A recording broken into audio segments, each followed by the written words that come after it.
Hi, and welcome to All Things Cozy with Matt. And Gillian. We are a bi weekly podcast about everything that is warm, soft, and comforting. Spring is just 2 weeks away, but after an erratic winter of storms and unusual extremes in temperature, you can't blame us if we're already ready to swap out flurries for flowers. So this week, we're looking ahead to the coziness to come in the spring season by sharing the springtime sights, sounds, and feelings we're most excited to revisit. Before we imagine how we'll stop to smell the flowers, let's live in the moment with a little tea time. Gillian, what is in your cup this week? I'm sipping on the Republic of Tea's Beautifying Botanicals Daily Beauty Blueberry Lavender. Because I can I tell love you are my glowing tea today. regimens. Who knows? It has probably a lot of collagen in it, and collagen is the hot thing of the day for beauty, I guess. By the end of this podcast, we'll be walking the runway. We really need to pivot into being beauty bloggers. I think we have the chops, clearly. Yeah, I'm not tasting any of the beautifying ingredients. I taste a lot of blueberry, and I love blueberries, so I think that's a win. Do you taste collagen typically when you have it? Are you like, num, num, num, collagen? I guess it depends if it's not flavored. I used to be a big collagen drinker, like the vanilla creamer collagen, and then I just stopped as I don't think it really does much, and I don't have time for that. I just picked this up because I love the butterfly pea powder that they put into teas, and it has this beautiful blue color, and so I love that kind of stuff. Iced tea in any form, so that's why I bought this. It has a 36 count bags and it's for $15, so it's not terrible. I don't know the math on that. Comes in a really beautiful tin. I like it. Once again, love blueberry flavor, so I'd sip this again. Yeah, the tin is very cute. When you said butterfly pea, Oh god, stop. I was imagining like Don't tease me. butterfly pea, but butterfly pea flower, Yes. which gives everything that wonderful purple hue. And Mhm. we had that infused gin before that makes Mm. cocktails look so pretty. Yeah, butterfly pea flower is such a pretty ingredient. You can add to anything to give it that vibrance. It's pretty enough that even if butterflies were peeing it out, I'd be sipping. That's right. Anyway, when I'm not sipping on butterfly pea, I'm going to the Tucson Gem Show like a big freak. I'm obsessed with this. Tell me about the Tucson Gem Show. So I went a few weekends ago. Well, by the time this airs, might be a month ago. This show is one of the biggest gem shows in the world, and it happens at the end of January through the first few weeks of February in Tucson. And there are other locations too. I think they're going to Denver and New Jersey, but traditionally, Tucson is where it's at for gems. And it's just a huge, huge event with different vendors either selling gems or jewels that are already made. So if you're a vendor who wants to sell your wares, that's where you go, but also just free gems, so that are not put into any jewelry. And there's a ton of them, all different shades, a rainbow shades of gems, anything that you could think of, any color that you could imagine, they have it. Also, they have fossils and different kinds of interesting rocks. So if you're a collector, that's the place for you to go too. I couldn't even describe it, but rock sculptures. I might have picked up a little present for Matt for his birthday there. I don't Ooh, know. I'm excited. I'm really excited. I'm actually like only half listening to you because now I'm looking at pictures of the Tucson Gem Show and I'm getting lost in all of these really beautiful, like enormous amethyst geodes people are sitting in, signs that say, yes, you can own original dinosaur skeletons. Like this whole place, I would go crazy here. I don't know how you ever left. I was silent for most of it. My friend who works in the jewelry industry, I went to accompany her, and she asked me at one point, was like, "Are you bored?" 'Cause I was so quiet. It's like, "No, I'm just speechless." There's just so much to look at. It's a feast for the eyes. They also had the shipwreck coins from centuries ago. Doubloons. Yeah, it was just super cool to see that. And then the vendors, some of them are really spiffy and more fancy jewelers, but other folks are really some characters. I spoke to a lot of wacky individuals, and I say that with love and kindness. Yeah, I would love to go back. Maybe next year we can all go. It's a lot of fun. I'm down. I want to go to this. So is it kind of a trade show then? Do jewelers come to this in order to source things for their wares, things that they're creating? Absolutely. Yeah. So there's a lot of wholesale items. Like my friend, for example, one of the customers at the store that she works at, they wanted this really specific stone. I forgot the color, but it's this pinkish yellow color and had to be some specific cut. So if you're also looking for something for your clients that you can't source, the stores in Chicago, you can't source it there, then you would go to the Tucson Gem Show and hopefully find what you're looking for. But also they have big items, like tons and tons of gems. So yeah, wholesale, you can buy stuff if you're as a vendor from other vendors. And all the folks knew each other too. I saw vendors seem like they knew each other for years. So I think this is something that they all go to yearly. They also had these treasure boxes at one stand where you could just go in and find really cool rings and necklaces that were for less money. So there's something for everyone there. And then they had these food trucks outside. So it felt like a carnival kind of atmosphere too. So anyone can go. You don't have to be in the jewelry industry to visit and take a peek.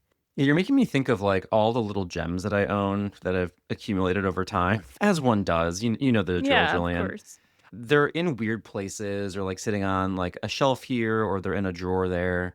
And I'm like, I need something to display these things or like a little bowl or something. I don't know, something to think about. Are there like gemstone displays that they sell? Like, oh, put them in a bowl. It seems like Oh, a market that's absolutely. missing. Oh, yeah, they have all those kinds of things. They Yeah. have stands to put your bigger stones on. Hmm. They have yeah, everything. They had gem lamps, housewares. Anything you could put a gem on is at that show. That's amazing. Yeah, it was cool. What are you getting into? I would say nothing that's as big of a gem as your story, but generally speaking, I've been watching a lot of the Winter Olympics. And so I really like when the Olympics happen. I like the odd news stories, the things that happen during the games, because believe it or not, I'm not like a huge sports person or like I'm not so into athletics, but I do love it when wacky things happen during sporting events. For example, there was a Czechoslovakian wolf dog who crashed the women's cross country skiing event.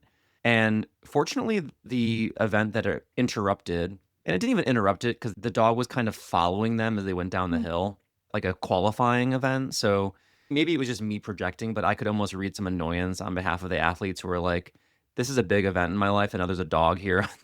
What's happening at the Olympics? Yeah. But as the audience, like the newscaster said it best, it's like the athletes may be a little peeved by this, but for the audience, this is the most exciting thing that's happened all day. And the dog is beautiful. It is a wolf dog, so it's really large. It almost looks like a wolf just wandered onto the slope, but it's a dog and it's domesticated and owned by one of the event officials. And I also wonder what conversations they're having behind the scenes. It's like, Fred, you got to stop bringing your dog to these things. But anyway, the dog is named Nazgul, which is the one of the evil characters in Lord of the Rings, which adds another layer there. It went over my head.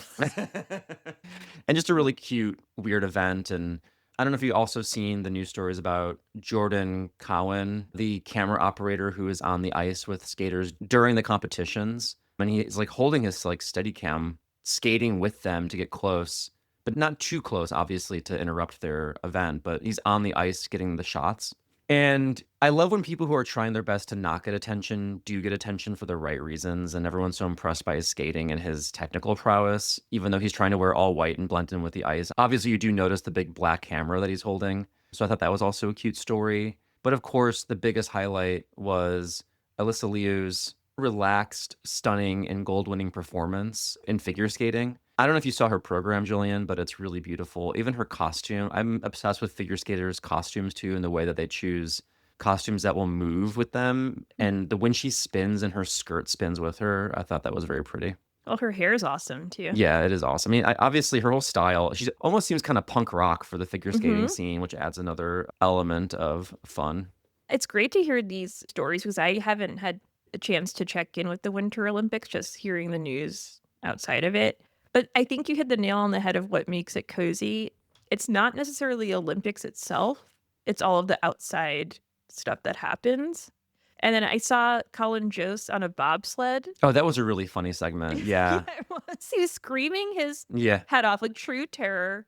And I think last time he went to the Olympics, I think he suffered some serious injuries. So when he goes to report on the Olympics, he really goes hard. Every Olympics, they send Colin Yeah. Jost, try to kill him, but he's still surviving. Yeah.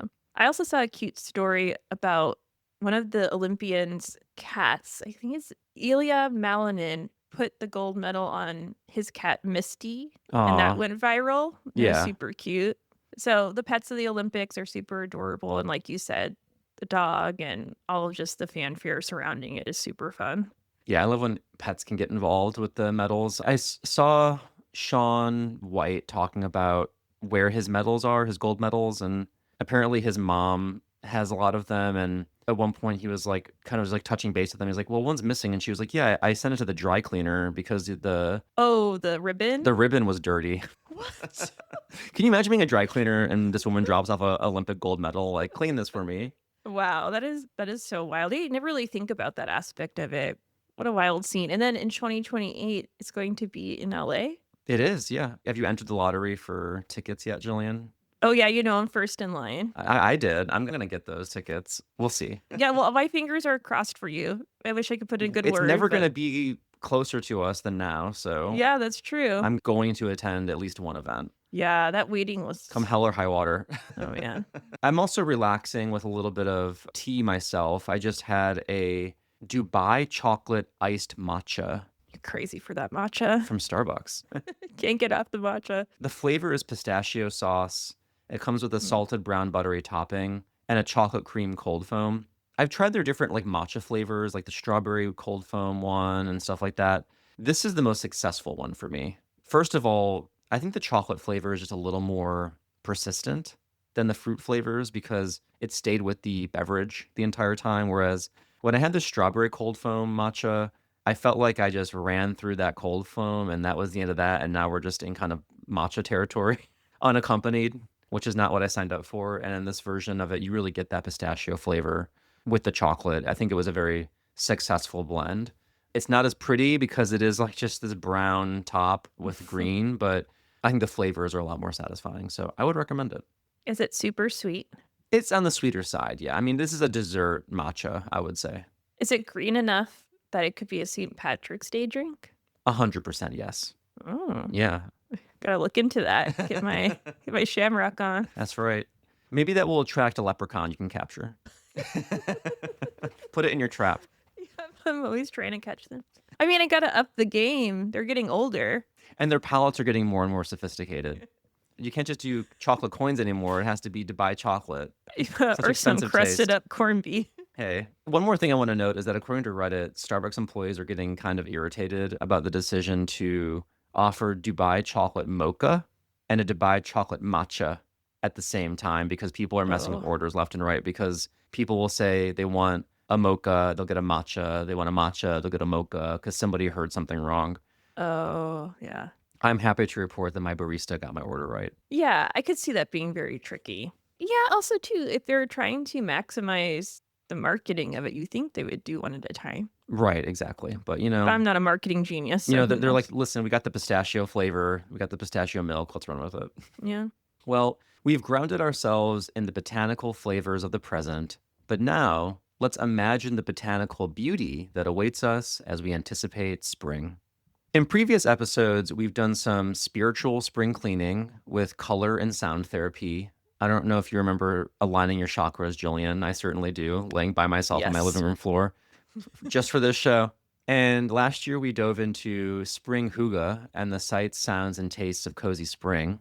But as Gratiano in Shakespeare's The Merchant of Venice says, all things that are with more spirit chased than enjoyed. If the article I read in Psychology Today on fandom is to be believed, anticipation is an emotional process just as much as a cognitive one, and it helps us predict patterns and move toward joy, whether that is for a new season of a TV show or a new season of the year. We tend to be positive when we anticipate because our brains release dopamine, the goal being to reward and reinforce positive events that we expect to happen and avoid negative ones. Of course, when reality falls short of expectations, disappointment follows. But science shows that anticipating positive events in our lives can have mental health benefits.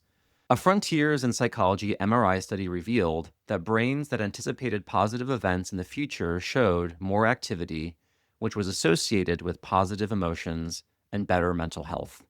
These anticipatory moments can also help us move past stressful times such as a long winter with wacky weather or terrible news. So let's experience joy today by having something to look forward to, sustain some optimism, and hopefully release a little dopamine in the process. So, to spring into our discussion, is there a moment right before spring has sprung where our anticipation begins to meet reality? What is one of the first signs of spring for you, Julian? Well, first off, that was a beautiful love letter to spring. It's getting me really excited for spring. Yeah, but for me, I noticed the change in air right away, especially in the morning. So when I let Canella out to go pee, a lot of pee talk Yeah, today, sorry. peeing with the butterflies. You can tell that the early morning air has this dewy, earthy scent to it. It smells like all these little worlds have been activating before you wake up and things are happening and shaking and moving. And then I learned that there's a science to this too.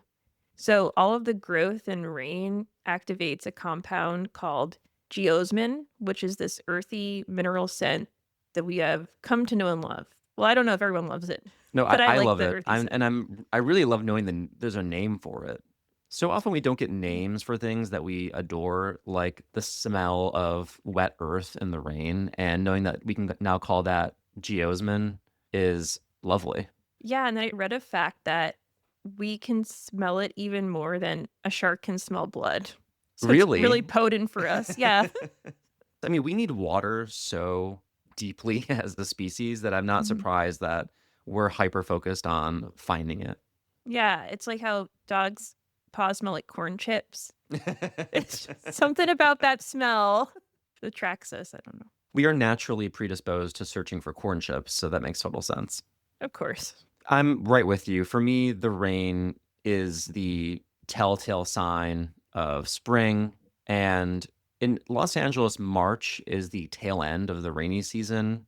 Obviously, it does lead into June gloom, May gray. So it's not like it stops per se, but we've been getting a lot of rain and we're going to get more of it. But it's also true of where I grew up in the Midwest. You could finally start to hope that weather would be turning when that rain would appear instead of snow. And I really love a spring thunderstorm. Obviously, there's like a summer element to that as well. Lots of thunderstorms in summer too. But that shift from snow to rain is that first sign for me. And definitely the smell of geosmin, which is letting us know that rain has happened. Yeah, and there's a difference between winter rain, where you're cozying up with a book and snuggling under the covers, versus a spring thunderstorm like you're talking about, where maybe you have the windows open with the screen Yeah, and you're just, yeah, listening to the very rain true. and really, yeah, engaging with it. So when you said that, I could really visualize that. And I don't think we get enough of those spring thunderstorms in LA. It's usually accompanied with cold, but like you said, sometimes there's those rare moments where you get that true spring thunderstorm, which we're all after. Absolutely. In the winter, we do close our windows to the cold or to the cold rain here in LA. But is there a part of your home or life that feels closed for winter that you're excited to open in the spring? I took this in a literal way. My house doors are quite closed during the winter. I don't have a lot of visitors, and I kind of like it that way because it's busy and intense with work, and we're doing all these holiday episodes for the show. So in spring, I open up my home doors to my family who come and visit, and my mom always visits in April, or she tries to, or we go on a trip together. Or last year, my sisters came with their sons, and I think they're gonna do this again this year, and so hopefully I can try Disneyland again, since my nephew had the most epic of meltdowns last time, but now he's older. So, yeah, it's just a great time for folks to come visit because we can eat outside and I can play tourist without worrying about bad weather. So, Yeah. yeah, I'm really excited to take my closed doors and flip them open. I basically have no outdoor space in my little apartment. So definitely like in the sense of my living space, there's not much to open up in a one bedroom apartment. The truth of it too is that like living in LA means that the weather is pretty decent no matter what time of year it is, generally speaking. But I definitely agree with you that after the deluge of packed plans and winter holidays, we're all more open to seeing friends and going to new places in the spring. So I'm also excited to try some new things in the spring. And I think that's when I actually take some risks. It's the beginning of the new year. We're trying new things, trying to liven up our lives. And I think this is a great time to do some new stuff. And a little plug for a future episode, Jillian is going to take me to my first ever opera this spring. Yeah. So that's one thing that we're going to talk about in the show. And one thing I'm so excited to try. And I think that kind of encapsulates the spirit of that spring season, which is like trying some new things and having new experiences and getting out there. Yeah, I'm super excited for that opera. It's right around the corner. It is, yeah. So stay tuned on all things cozy going to the opera. So, Jillian, you made me aware of this trend.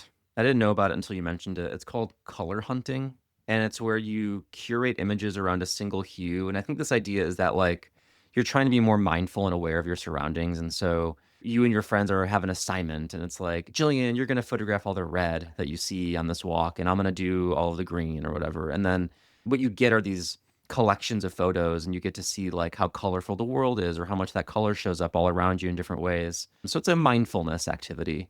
But that got me to thinking about the colors of spring. And is there a certain hue that you're looking forward to grounding yourself in, or that represents your current mood or feeling about spring? Well, this feels like a cliche, but I'm going back to green. My favorite color when I was little was green, then I switched to blue, but I've been very into it lately. So now I have a green car, I have green shoes, green jackets, and then I bought a new green jelly pen the other day, which I'm super excited to use. So hopefully some of you join the Patreon so I can use my jelly pen.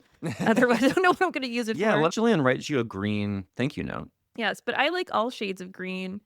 But for spring, jade green is really pretty. I had a renaissance with jade at the Tucson Gem Show, and that's all the gems that I was attracted to, all the emerald colors, but that's more for winter. It just feels fun and energetic, but also relaxing to me because there are some deeper, more meditative shades. I would love to add some more green to my guest room. I do have some side tables that are this may emeraldy blue, green. And then I also read for spring 2026, chartreuse green is the color to watch.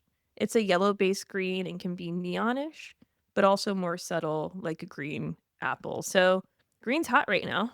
It is. In general, when I was looking up, okay, what's trending in fashion, and I also saw a lot of get out your old crayons because its primary colors are back in style. And Mm. so just good old fashioned green and red and blue are very, I guess, like in right now.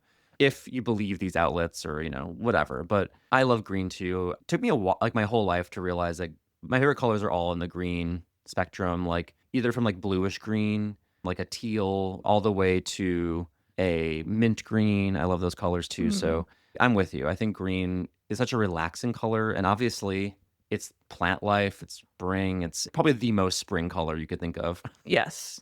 And, what's also more spring than a nice blue sky to go with the green leaves? So I picked cobalt blue, which is apparently a hot color right now.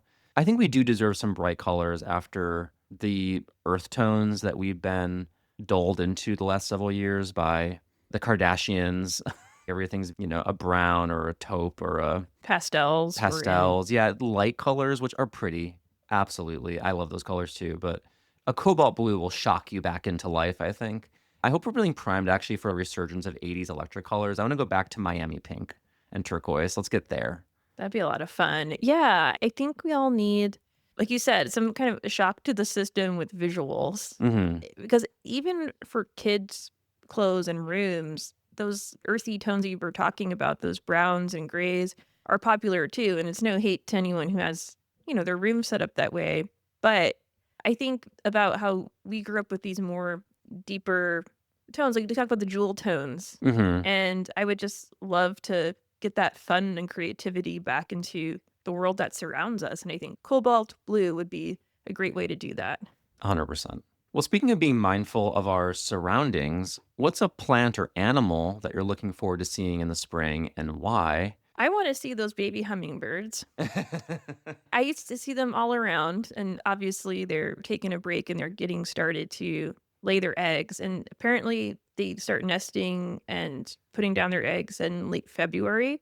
And so when we're recording this episode, it's late February. So I could see these babies taking flight as early as April. It's just so fun to spot them. And the baby hummingbirds are so tiny. It feels really special when you spot them, and they're just adorable and cute. So I want to see those hummingbirds hum right back into my life. It makes me think of that Amy Tam book, The Backyard Bird Chronicles, where she really focuses on hummingbirds. So, Jillian, I think you need to bust out your drawing pad and draw the birds that you see, and then I post it to think All Things so. Cozy. We'll all be waiting. Oh, yeah. I'm going to be cliche with this one, and they're kind of a pest, to be quite honest, but bunnies in the Mhm. spring, yes, they're everywhere always, let's be real, but there are lots more baby bunnies in the spring because March is their peak breeding season.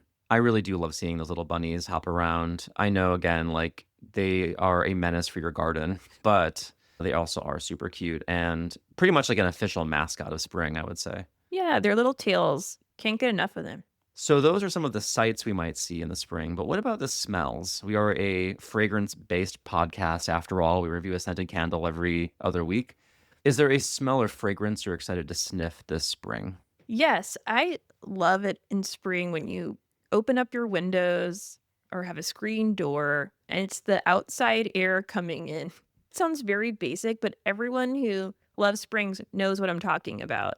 Outdoor air inside smells a lot different. There's just Mhm. something so fresh about it. Sometimes it can usher in bad smells, but for the most part, One of my windows is, like, right onto the apartment building's dumpster, and it's like, "Not that window." yeah, Let's not leave that that let's keep that window. one closed. I think it's really important to recycle air in your home, and I was just reading something about this that one of the key aspects of wellness is to ensure that you're cycling through if yeah, fresh air into your home, especially if you're an introvert like me and don't leave the home much. I just Yeah, if breathe it everything's in the closed, stale you're air. sitting in your own stink for hours, yeah. All the kitty changing my brain chemistry.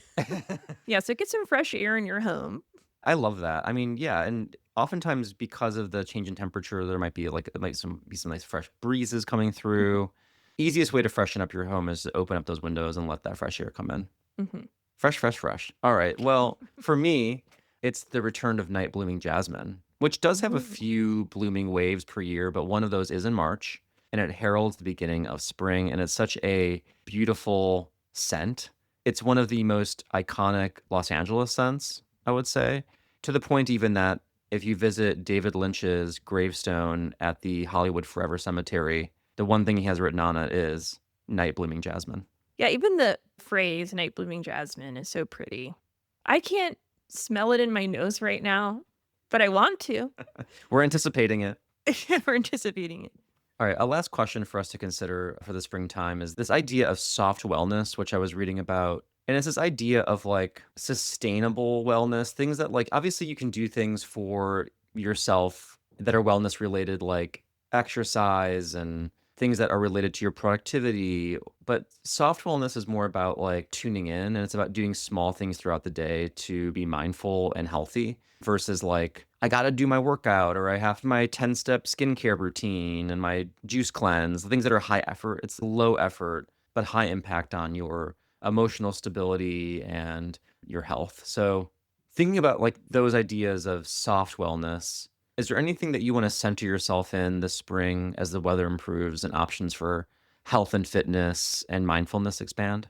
Yeah, lately I've been trying to do more events with our dog Canella, and having a dog is one of those wellness hacks, I think, because she forces me to get outside. And what we've been doing lately, just scanning Eventbrite, very old school, and just finding events on the weekend where they're not huge things or spend money on or require a lot of effort, just small things in our neighborhood they can take Canella to and that we can also enjoy as well. So for Valentine's Day, we found this event at a brewery in Arcadia, which is a area near Los Angeles. And it had freebies for the dogs, and we just had a beer and hung out, and we're outdoors in the backyard patio, and that was really nice. And just to get some fresh air, and Canella can spread her legs and meet new dogs. And there's a lantern festival for dogs to celebrate the year of the horse. They hope to go to. But even if it's not dog related, just finding outdoor events, kind of like how you were talking about Matt earlier, that just encourage you to try out new things. Doesn't require a lot of effort. Maybe you don't have to break the wallet to do it, but just to get out of your house and try those different things. I do recommend Eventbrite. It was really popular back in the 2010s, and I've seen a lot of cool stuff on it. So I think I'm going to be doing that, or just now that I have a car, because I recently bought a car, I was carless. just taking Canela once again on many outdoor adventures, just the two of us. It helps us bond, and I get some exercise in it too. So that's what I'm looking forward to. I love that. Even just the practice of getting on Eventbrite and looking for things. As soon as you said that, I was like, wow, I've really stopped living. I don't look for things anymore that are happening in my community. And that's what a great thing to try to get back in touch with, which you're re-engaging with people around you, getting outside the house, trying new things that don't cost anything, or that like you would have maybe gone to a brewery that day anyway, but you found something that was actually going to be welcoming for your pet and a more exciting opportunity because you were being intentional about that. I love that idea. When you said that it allows Canella to spread her legs, I had a childish laugh with that because it reminds me of I think there was like an episode of House Hunters where they're touring a house and this woman's going down to the basement and she goes, "Wow, you can really spread your legs down here." God, no. Now I realize stretch her Stretch, yeah. there'll be no leg spreading. I mean, maybe you want some little Canellas running around. That ship has sailed for Canela. It hasn't sailed for Binks and Skittles yet, but that will be coming up. Hey, spring is the season, so Yeah. Snip, snip. Yeah, that's what, Eventbrite's for, is finding places for your dog to spread their leg. I mean, it makes more sense in a dog context because like they do Yeah. splay out and stuff like that. It makes sense. It makes sense. Yeah. For me, honestly, I was thinking about like stuff that I enjoy doing in the winter. I'm better at in the winter, like lighting candles and playing ambient music and setting a scene. And then I just like the spring and summer come around and I'm like, I can't do that anymore. Now I have to be outside. And it's, you know what? No, those things fuel me and I want to keep doing them. And so I think part of soft wellness and that those sustainable healthy habits is like keeping up the stuff that you do enjoy regardless of the season. So I do want to shout that out. But in addition to those things, I'm at a point in my life, and maybe other listeners can relate, where like my old exercise regimen as a 20-year-old, I can't sustain it anymore because my life is too busy or because my knees are screaming at me every time I go for a run. And I need to start leaning into like exercises with less impact and stress on my joints. And so I'm thinking about like how I can incorporate walks outside that I will be more likely to like actually follow through with on a daily basis versus the pressure of like, okay, you went to work all day, you're exhausted, now go run for an hour. It's like, oh, it feels like work. And I think wellness shouldn't always feel like that. It should feel like something that is giving you energy, not taking it from you. And I really always enjoy it after I exercise while I'm running or jogging or whatever. But there's such a high level of getting through that inertia. I'd much rather simply just have a more regular practice of something I know I can accomplish. And my knees will thank me. So that's one thing I'm thinking about for the spring is like a sustainable workout routine that involves higher doses of walking and lesser impact. Yeah, and even just stretching, I think you said it really well, where wellness doesn't have to be hitting the pavement literally. Hmm. It can just be lying down and stretching your legs, Yeah, sometimes turning them back. exactly. But yeah, I think walking though, like you said, I think people minimize it. But at the same time, it is having a renaissance. Just kidding. I think people are leaning more into walking than running, actually. I don't do Yeah. enough of either. So it's like you might as well just start with one, right? Right. And every little bit counts, even if you just walk down the street. Yeah. Well, we hope we've inspired you a little bit or given you a bit of that anticipatory dopamine hit as you think about what you're looking forward to this spring. Let us know what you're looking forward to this spring by posting in our Facebook group or in the comments on our Instagram. We're at All Things Cozy Podcast on Instagram and Facebook. Or if you're on Blue Sky, we are at All Things Cozy. Yeah, let us know what you're looking forward to this spring and things that will keep you cozy this season. And speaking of spring, let's keep it going with getting a whiff of it with our candle review because I am burning a part of a spring apothecary collection from World Market. And as an honorary World Market explorer, I realize like there are certain places that I try to avoid getting candles from because in my head I interpret them as being picked too often. So for example, I'm like, okay, Matt, you can't subject your audience to another Yankee candle, to another Trader Joe's candle. Threshold. Yeah. Yeah. But we've actually only done like one World Market candle, but in my head, we've done it a million times. So we're back at World Market. They have a whole collection that's in these little apothecary jars that are super cute, that are all around spring scents.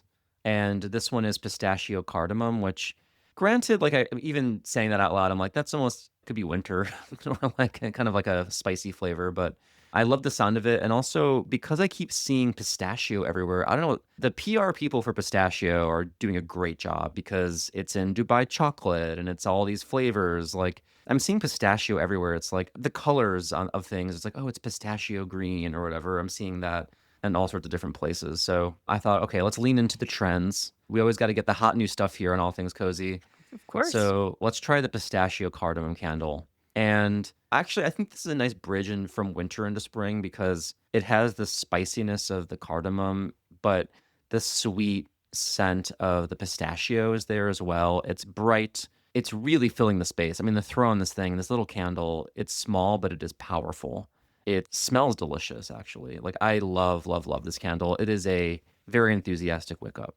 And I love the color of the jar. Speaking Mhm. of green colors, that's a Yeah, lovely it's this jar. beautiful light green evoking the pistachio itself. All of the colors that they picked for the different scents in this collection are all really aligned to the scent, and I thought that was very clever. And good price. Oh my, you can't argue with $4.99. No. Nope. Especially when in February, as a rewards member, I get double the points. I gotta become an You better believe I explorer. went crazy one weekend. Yeah, you love that world market. You love your matcha. You love your world I market. know in the last episode, we're talking about me getting my skoom banana at the World Market. What world market do you go to? I go to the one near the Grove the most. Okay. They have one in Glendale, but that's probably way too far for you. One of my favorite celebrity sightings was Weird Al Yankovic at the World Market in the Grove. Hey, He's a World Market attract some explorer. high-end Where's the parody clientele. song, Al? I want to hear it. Let's get weird in World Market. All right. So, again, we hope you are ready for spring, a little more prepared than you might have otherwise been prior to this episode. And we do want to hear what you think about spring and things you're looking forward to. So, let us know on our Instagram and in our Facebook group or on Blue Sky. But we do have a couple of shout outs we'd like to spring into before we go. Gillian, I'll let you take it away. These are from a different source. Usually we source our shout outs from our Apple podcast reviews. But if you listen on Spotify, there are actually even more ways to engage, which include our comments. Yes, we're trying to spotlight some comments from Spotify, so it's cool to get comments in all different areas. And this is, I think, a little bit under spotlighted. I don't know what the phrase would be. But Ian writes, Cozy Corner are beautiful, easy coloring books. A lot of people all over the world are looking for those because it's very therapeutic as an artistic hobby.